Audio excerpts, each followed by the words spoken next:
अरविंद केजरीवाल कह रहे हैं कि भ्रष्टाचार हुआ है। जिनकी नानी ये बोला करती थी कि किसी का मस्जिद तोड़ के मेरा राम कैसे जो है मंदिर में आ सकता है, वो आज राम के नाम के दिन में 4 बार भजन गा रहे हैं और 8 बार प्रेस कॉन्फ्रेंस कर रहे हैं। समाजवादी पार्टी की तरफ से हर दिन प्रेस कॉन्फ्रेंस की जाती है। ये जो MY समीकरण है ना, एक ऐसे ही परिवार बिहार में भी है। उसके MY समीकरण का क्या हाल हुआ आप देख लो, तो सारा तुम्हारा M समीकरण तो बिखर जाएगा। फिर वो Y का झुंझुना लेके घूमते रहना। एक तरफ ये जो है सैफई में जो है मंदिर बनाने का ढोंग रचते हैं और दूसरी तरफ जो है राम के दर्शन से परहेज करते हैं। जिन लोगों को राम के नाम से एलर्जी थी, आज वो सुबह शाम राम के नाम का जाप कर रहे हैं। नमस्कार, कैपिटल टीवी देख रहे हैं आप। मैं हूं आपके साथ पूजा। भारतीय राजनीति में धर्म और चुनावी रणनीति का रिश्ता हमेशा बहस का विषय रहा है। जिस मुद्दे पर कभी कई नेता खुलकर बोलने से बचते थे, वही मुद्दा चुनावी माहौल बनते ही राजनीतिक बयानबाजी का केंद्र बन जाता है। और इन दिनों अयोध्या राम मंदिर में चढ़ावा चोरी मामले को लेकर भी कुछ ऐसा ही देखने को मिल रहा है। हालांकि सीएम योगी ने साफ साफ ऐलान किया है कि कोई भी दोषी हो बख्शा नहीं जाएगा। SIT जांच में जुटी है, पुलिस अपना काम कर रही है, पर फिर भी विपक्षी दलों की तरफ से इस पर जमकर राजनीति हो रही है। समाजवादी पार्टी, कांग्रेस पार्टी, आम आदमी पार्टी से लेकर उद्धव ठाकरे की शिवसेना तक हर पार्टियां सवाल खड़े कर रही है। लेकिन सवाल यह है कि क्या इस पूरे मामले को लेकर विपक्ष का रवैया न्याय की मांग का है या फिर राजनीतिक अवसर तलाशने का। तो आज अयोध्या राम मंदिर चंदा चोरी पर विपक्ष की घिनौनी राजनीति पर ही बात करेंगे। चर्चा के लिए मेरे साथ आज स्टूडियो में मौजूद हैं पॉलिटिकल एक्सपर्ट वेद शर्मा। सर, आपका बहुत बहुत स्वागत करती हूँ, वेलकम। धन्यवाद। राम मंदिर चंदा चोरी मामले को लेकर जांच तो तेजी से आगे बढ़ रही है, लेकिन विपक्षी पार्टियों को अगर देखा जाए तो जमकर राजनीति हो रही है, चाहे वो अरविंद केजरीवाल हो, कांग्रेस पार्टी हो, शिवसेना उद्धव ठाकरे की हो या केजरीवाल ही क्यों ना हो।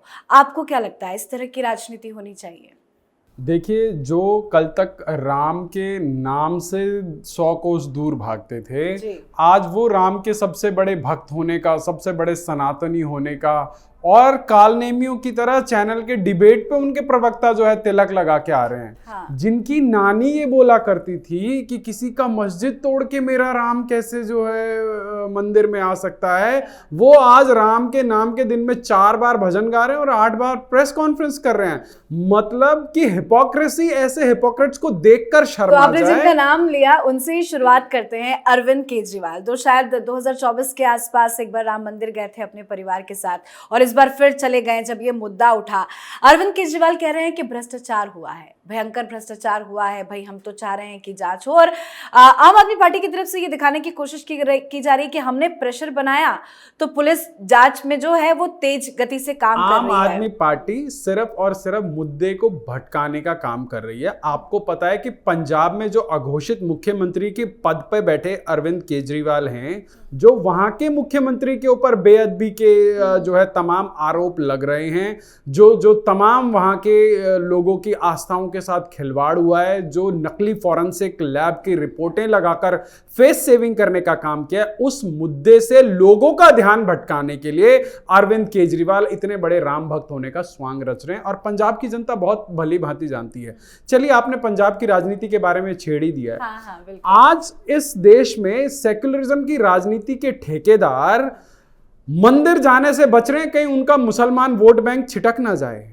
पर दूसरी तरफ आप देखेंगे कि पंजाब की पूरी कैबिनेट वहां पर जो है अकाल तख्त के सामने जो है पेश हो रही है। अगर भाजपा का कोई मंत्रिमंडल इस प्रकार से दर्शन करने, किसी राज्य का मंत्रिमंडल दर्शन करने रामलला के दरबार पर चले जाता है, तो इस देश में जो सेक्युलरिज्म के बड़े बड़े सूरमा हैं उनको जो है पेचिश लग जाती है। और आज जब पंजाब में ये सब कुछ हो रहा है तो तब इसके ऊपर कोई डिस्कशन, कोई पॉलिटिकल जो है डिस्कशन नहीं होता, इसके ऊपर कोई जो है वाद विवाद नहीं होता। और इन सब से ध्यान हटाने के लिए केजरीवाल जो है रोज प्रेस कॉन्फ्रेंस कर रहे हैं, जिनको जो है ये होता था कि भाई हम मंदिर नहीं बनाएंगे, हम अस्पताल बनाएंगे। उन्हीं के जो हैंडसम शिक्षा मंत्री थे वो बोलते थे कि जी मंदिर क्यों बनाना, अगर जो है नेहरू ने मंदिर बनाया होता तो ये IIT IIM कहाँ से बनते। आज वही सबसे बड़े सनातनी होने का ढोंग रच रहे हैं, वही जो है सीता माता और जो है लव कुश के मंदिर बनाने के ऐलाने कर रहे हैं। आप सोचिए, जिस आदमी ने दिल्ली का मुख्यमंत्री होते हुए दिवाली पूजन के कार्यक्रम को कमर्शियल एड बना के तमाम मीडिया के चैनल को करोड़ों रुपए का पोषण किया हो, वो आदमी जो है आज फिर से जो है वही ढोंग रचने चला है। तो देश की जनता बहुत भली भांति जानती है कि लेकिन अब इस पूरे मामले में वो जमीन घोटाले को भी जोड़ रहे हैं। एसआईटी से जांच की मांग की जा रही है। संजय सिंह भी गए थे एसआईटी के पास मुलाकात करने के लिए। ये भ्रष्टाचार का जो एंगल अरविंद केजरीवाल की तरफ से सामने लाया जा रहा है, आपको क्या लग रहा है, ये चुपचाप सीएम योगी देखते रहेंगे क्या? नहीं, देखिए ऐसा है कि आपने ना किसी एक्स के किसी मीम पे एक फोटो बड़ी वायरल होती देखी होगी। हाँ। कि एक नेताजी स्टेज में हैं, बहुत बड़ी माला उनको पहनाई जा रही है। हाँ। एक आदमी बीच में कहीं पोल के साइड में से घुस के ऐसे आता है। तो केजरीवाल उस मीम के वही पात्र हैं कि जिनको अपनी पॉलिटिकल रेलेवेंस के लिए कहीं ना कहीं जो है दिखना है, किसी ना किसी एंगल से मीडिया में बने रहना है, कि उनको चर्चा का केंद्र बने रहना है, हाईलाइट होना है। हाँ। आपको याद होगा जब केजरीवाल को बीच में दिल्ली में 5-10 दिन अगर कोई मीडिया अटेंशन नहीं देता था तो वो खुद पे किसी से थप्पड़ पड़वा लेते थे, बाद में पता लगता था वही उनके पार्टी के। अच्छा, हालांकि वो बच गए अयोध्या में। साधु संतों ने कहा था कि भाई आएंगे तो इनको वापस भेज दिया जाएगा, दर्शन करने नहीं देंगे। विरोध बहुत जबरदस्त अरविंद केजरीवाल का हो रहा था। देखिए संत लोग और जो भी प्रभु श्री राम में आस्था रखते हैं, हाँ। वो इस चीज को बहुत भली भांति समझते हैं कि राम के नाम का आंदोलन सही अर्थों में किसने किया और कौन उनके नाम को भजा रहा है। आपने देखा होगा कांग्रेस कैसे अपनी पॉलिटिक्स शिफ्ट करती है। कांग्रेस को अभी पीछे ध्यान आया कि उनको सॉफ्ट हिंदुत्व करना है। अभी उसी प्रकार से उत्तर प्रदेश में अखिलेश यादव को भी सॉफ्ट हिंदुत्व याद आ रहा है। राम मंदिर बने हुए इतने दिन हो गए, अभी उनका बयान आया है ताजा कि रात के अंधेरे में कहीं पे ले जाके मूर्ति रख दो तो वहां मंदिर बन जाता है, दिस और दैट। अब बताइए, जो लोग राम के मंदिर को भाजपा का मंदिर बता रहे हैं, जिन्होंने 1 रुपए का दान नहीं किया, जिसने कोई कार नहीं, जिसने दान किया है वो तो हिसाब भी मांग रहे हैं। संजय राउत कह रहे हैं कि हमने इतना डोनेशन दिया, कहाँ है वो सब कुछ हिसाब बताइए। जो वहां का ट्रस्ट है वो एक एक चीज का हिसाब रखे हुए है और हर चीज का हिसाब दिया भी जा रहा है। पर अब किसी को राजनीति ही करनी है, किसी को उसके पीछे विवाद ही खड़ा करना है तो वो करेंगे।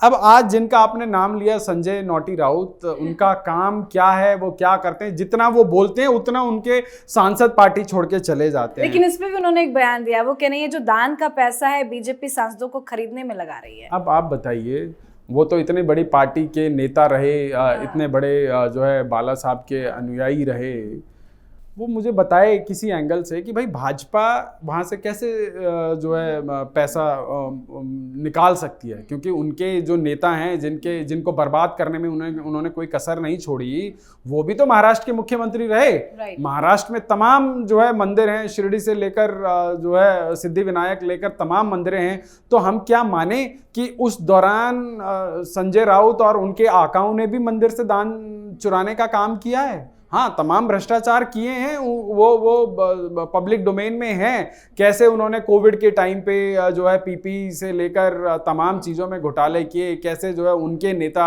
मुख्यमंत्री होते हुए जो अपने घर से बाहर नहीं निकलते थे, वो सारी चीज़ें हैं। पर आज आप राम के मुद्दे को, भगवान श्री राम के विषय को अपनी घिनौनी राजनीति के लिए इस कदर प्रयोग कर रहे हो। क्या महाराष्ट्र की जनता नहीं देख रही है? क्या देश की जनता नहीं देख रही है? और जो लोग इस पे न्याय और अन्याय की बात कर रहे हैं, आप बताइए इतनी तेजी से किस राज्य में हुआ है?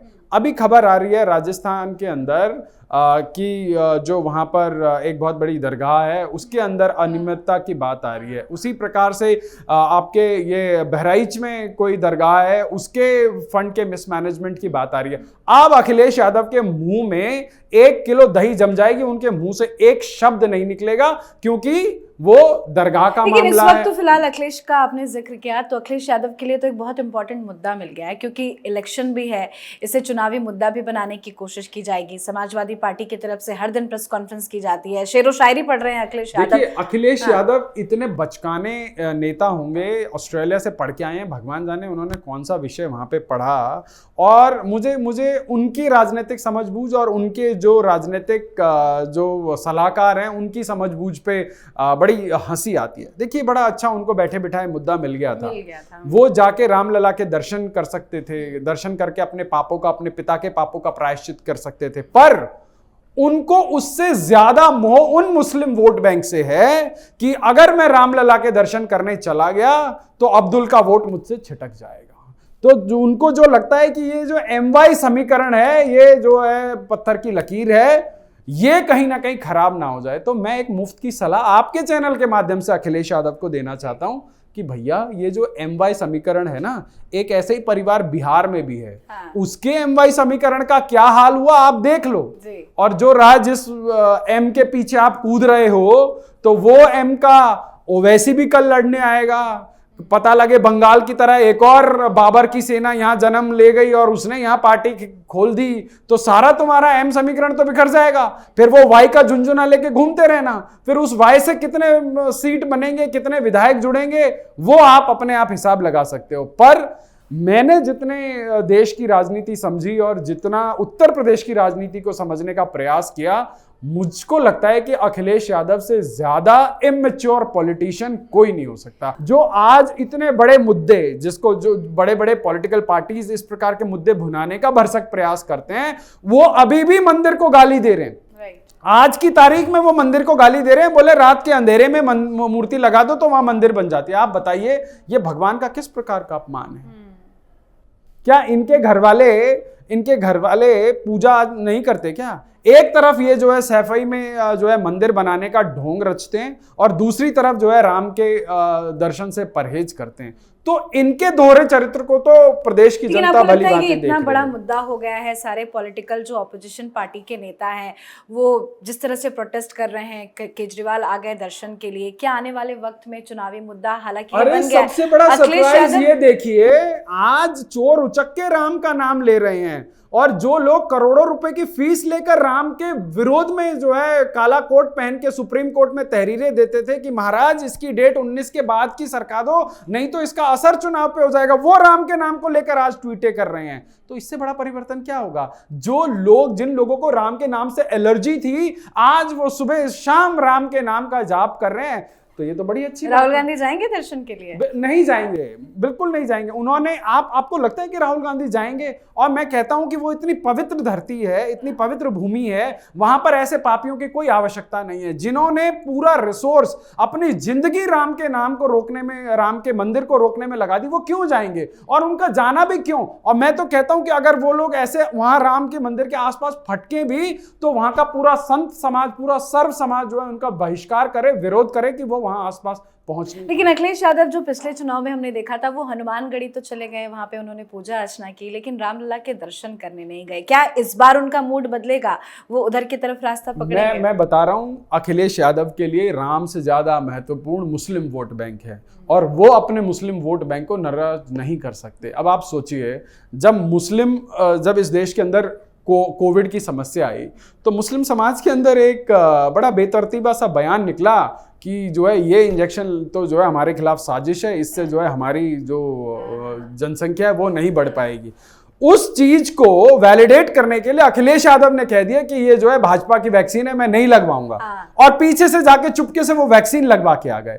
तो देखिए, इस प्रकार के दोहरे चेहरे वाले जो नेता लोग हैं, वो सिर्फ समाज के लिए नहीं, प्रदेश के लिए नहीं, पूरे देश के लिए खतरा है। मेरा आखिरी सवाल आपसे है, जांच तो हो रही है, आपको क्या उम्मीद है? और सीएम योगी जिस तरह से इस पूरे मामले में नजर बनाए हुए हैं, सीएम योगी से क्या उम्मीद करते हैं? और आने वाले चुनाव में उत्तर प्रदेश की राजनीति में क्या ये चोरी मुद्दा योगी आदित्यनाथ को कोई नुकसान पहुंचा पाएगा? देखिए, सीएम योगी एक साधारण मानव नहीं है, वो एक संत है, और संत वो जिस वेशभूषा में हैं उसकी एक अपनी मर्यादा होती है। जब संत किसी राज्य का सत्ता का संचालन करता है तो वो धर्म को और न्याय को एक साथ लेकर चलता है, और मुझे नहीं, करोड़ों लोगों को इस बात पर पूरा का पूरा भरोसा है कि चूंकि प्रदेश के मुख्यमंत्री योगी आदित्यनाथ जी हैं, वो स्वयं एक पीठ के पीठाधीश्वर हैं और वो निश्चित रूप से इस पूरे प्रकरण को न्याय प्रक्रिया के अंतर्गत लेके आएंगे, और जो दोषी होंगे उनको कड़ी से कड़ी सजा मिलेगी। और ये एक उदाहरण, एक मिसाल के तौर पर रखा जाएगा कि जो राम के नाम पर द्रोह करेगा, जो राम के साथ द्रोह करेगा और जो उस पर गंदी राजनीति करने का प्रयास करेगा, उसका हश्र क्या है। बिल्कुल, बहुत बहुत धन्यवाद बातचीत के लिए।